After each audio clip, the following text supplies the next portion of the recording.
Sir, महंगाई के मुद्दे पर जिस तरह से आज प्रदर्शन भी है और कहीं ना कहीं पेट्रोल के दाम सिरसा से भी खबर आई 100 से ऊपर पहुंच गया है, क्या कहना चाहेंगे इतना जो महंगाई का मुद्दा चल रहा है? देखिए, जो पेट्रोल का और डीजल का भाव बढ़ा है और अंतर्राष्ट्रीय बाजार में, मतलब इंटरनेशनल इम्पैक्ट नहीं, इतना अंतर्राष्ट्रीय बाजार में नहीं बढ़ा है, वहाँ सस्ता हुआ है और पहले से जो, और यहाँ महंगा हो रहा है, तो ये एक कमाई का साधन सरकार ने बना लिया है। ये गलत है क्योंकि इसका बोझ आम आदमी पर और गरीब पर पड़ता है। क्योंकि पेट्रोल और डीजल बढ़ता है तो खाद भी बढ़ता है, किसान पर भी पड़ता है कि खाद की कीमत भी बढ़ती है, कीटनाशक दवाइयों की भी कीमत बढ़ती है, और जो ट्रांसपोर्टेशन पे जो खर्चा पड़ता है उसमें आम आदमी के लिए जो भी वस्तुएं हैं इस्तेमाल करने के लिए, उसके सब के ऊपर महंगाई पड़ती है। जब भी महंगाई बढ़ती है, जब भी महंगाई जो है इस बेकाबू होती जा रही है, और आज सबसे ज़्यादा मार गरीब आदमी और मध्यवर्गीय और आम आदमी के ऊपर महंगाई की मार पड़ रही है।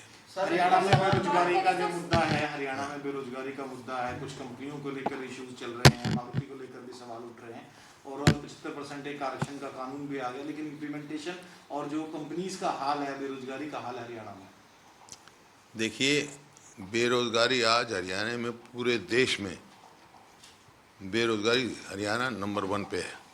जो प्रदेश प्रति व्यक्ति आय, प्रति व्यक्ति निवेश में 2014 में हम नंबर 1 पर छोड़ के गए थे, आज बेरोजगारी में हरियाणा प्रदेश जो है नंबर 1 में हुआ है। इसमें कोई दो राय नहीं है, और ये मैं नहीं कह रहा हूँ, आप देखिए अखबार की खबरें देखो।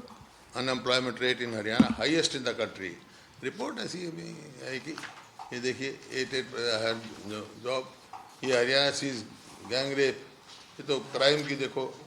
और आपका मैं दिखाऊँ आपको हरियाणा का तो इकोनॉमिक सर्वे जो है, बेरोजगारी कहाँ बढ़ रही है, इकोनॉमिक सर्वे जो 2020-21 का है, उसमें देखिए total 8,81,669 job seeker on 31/12/2020 have been registered in department postal. इतने और नौकरी कितने को मिली?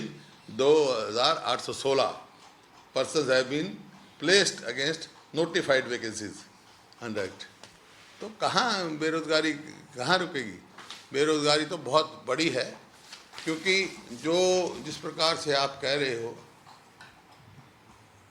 प्रति व्यक्ति जो निवेश में था, आज अकेले फरीदाबाद से बहुत सारे फैक्ट्रियाँ पलायन कर गई, लाखों जो हैं अकेले फरीदाबाद में बेरोजगार हो गई। इसी तरह गुड़गांव में भी, और जो नए हमने IMT बनाए थे उसमें कोई वो नहीं आया, इन्वेस्टमेंट नहीं आया। हाँ, इवेंट मैनेजमेंट की सरकार है, इवेंट मैनेजमेंट किया था इन्होंने गुड़गांव में, हैपनिंग इन हरियाणा के नाम से। उस टाइम कहा था कि भाई 6 लाख करोड़ या 5 लाख करोड़ की इन्वेस्टमेंट आएंगी, आई नहीं। 5,000 करोड़ की भी, 10,000 करोड़ की भी नहीं, हज़ारों में की करोड़ की भी नहीं, तो कहाँ से आए अपना बताइए।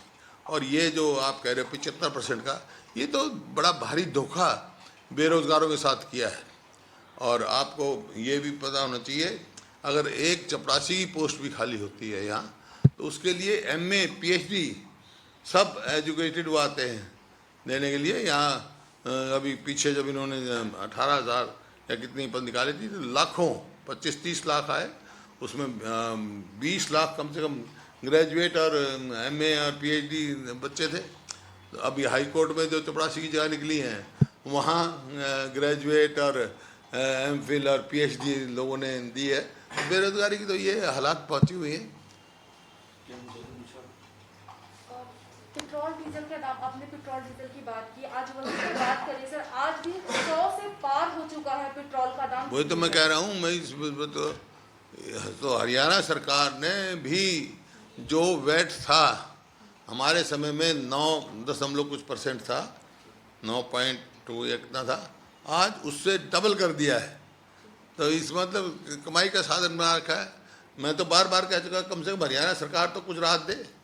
ये जो अपने जो वैट बढ़ाया वो तो वापस ले, कुछ तो लोगों को राहत दे। राहत का कोई काम नहीं, राहत इस सरकार ने किसी को नहीं दी, सिर्फ मतलब लोगों को उनके ऊपर टैक्स लादने का काम किया है।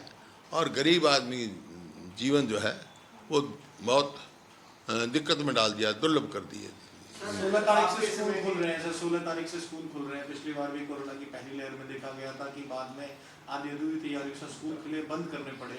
स्कूलों के लिहाज से क्या अभी सही वक्त है, क्योंकि तीसरी लहर को लेकर भी जो एक्सपर्ट्स हैं लगातार चिंता जता रहे हैं, लेकिन हरियाणा में कल से खुल जाएंगे। देखिए, ये तो इनको जो है अभी कहा नहीं जा सकता तीसरी लहर के बारे में, बहुत सारे लोग तो कह रहे हैं, तो इनको बहुत सोच समझ के फैसला लेना चाहिए।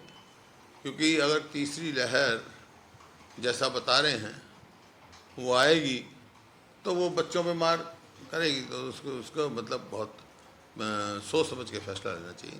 सर, आपके समय में कुछ बड़े प्रोजेक्ट होते थे, जैसे सोनीपत में रेलवे फैक्ट्री बननी थी, महम का एयरपोर्ट था, ऐसे कुछ प्रोजेक्ट जो कोई अभी तक बना नहीं, कोई शुरू नहीं हुआ, वजह क्या मानते हैं इतने बड़े-बड़े प्रोजेक्ट? महम का तो बिल्कुल मना ही कर दिया सरकार ने, प्रोजेक्ट नहीं, वो तो मतलब जो है जैसे महम से आगे उसमें 3-4 डिस्ट्रिक्टों के बीच में जो है चांग से इधर जो है तो ज़मीन भी आइडेंटिफाई हो गई थी, सर्वे हो गया था, एयरफोर्स की क्लियरेंस भी आ गई, सब पूरा क्लियरेंस था, एयरपोर्ट के लिए क्या तैयारियां थी। लेकिन सरकार बदल गई तो जो एयरपोर्ट यहाँ बनना था वो और कहीं बन गया। इसी प्रकार से रेलवे कोच फैक्ट्री थी जो एक बहुत बड़ा प्रोजेक्ट था, जिसके लिए ज़मीन भी का नोटिफिकेशन भी हो गया था और उसमें हज़ारों बच्चों को नौकरी मिलनी थी, लेकिन वो कोच फैक्ट्री भी चली गई। और इस प्रकार से जो ऑलरेडी फैक्ट्रियां लगी हुई थी वो भी पलायन कर रही हैं। तो क्योंकि जिस प्रकार से हरियाणा में एक माहौल बनना चाहिए इन्वेस्टमेंट का, वो माहौल नहीं बना पाई है सरकार, वो नहीं रख सकी। अब आईएमटी जो है, जहाँ रोहतक का आईएमटी था वो वहीं का है, खरखौदे में है, वहाँ का नहीं। पहले बयान आता रहता है कि वाडा ग्रुप आ रहा है, इतने करोड़ों की इन्वेस्टमेंट खरखौदा में लगाएंगे, लेकिन कोई वाडा ग्रुप वहाँ नहीं आया, चाइना से कोई इन्वेस्टमेंट नहीं आई जैसे मैंने कहा। और उसमें प्रति व्यक्ति निवेश में जो हरियाणा नंबर 1 था आज पिछड़ गया, कहीं कौन से नंबर पे है पता नहीं, पायदान उसका बहुत गिर चुका है। जैसे खास तौर पे जो जापानी इन्वेस्टमेंट थी, जापान की जितने देश की इन्वेस्टमेंट थी, तो उसका 70 से 80% अकेले हरियाणा में था। वाई के हो, कितनी है, कितनी लेके आए हम, सैमसंग लेके आए, बहुत सारी कंपनी जापान की और कोरिया की यहाँ आई, और जापान की इन्वेस्टमेंट की 70% इन्वेस्टमेंट हरियाणा में थी। आज वो स्थिति नहीं रही। आज जो है निवेश तो दूर, जो ऑलरेडी लगी हुई हैं वो भी पलायन कर रही है। हरियाणा के कुछ एमएलएज जनरल सेक्रेटरी से भी मिले, कुछ तरीके के विवाद चल रहे थे कि पार्टी में कहीं ना कहीं कुछ क्लैशेस हैं, तो उस पर आप क्या कहेंगे? नहीं, कोई विवाद नहीं है पार्टी में। बाकी हरियाणा के विधायक मिलेंगे, सबको अपना अधिकार है, अलग अलग सब मिलेंगे अपनी बात कहने का। जी। सब अपनी बात कहते हैं, जो पार्टी में जो महसूस करते हैं, जो बात कहते हैं, जी।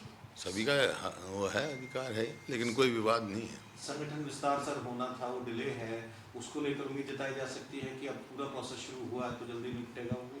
पता नहीं कौन सा प्रोसेस शुरू हुआ है, और संगठन तो बनना ही चाहिए। सर, पीसीसी चेंज भी होने की बात चल रही थी, तो उसमें भी कोई सच्चाई है सर? मेरे को कोई ज्ञान नहीं है।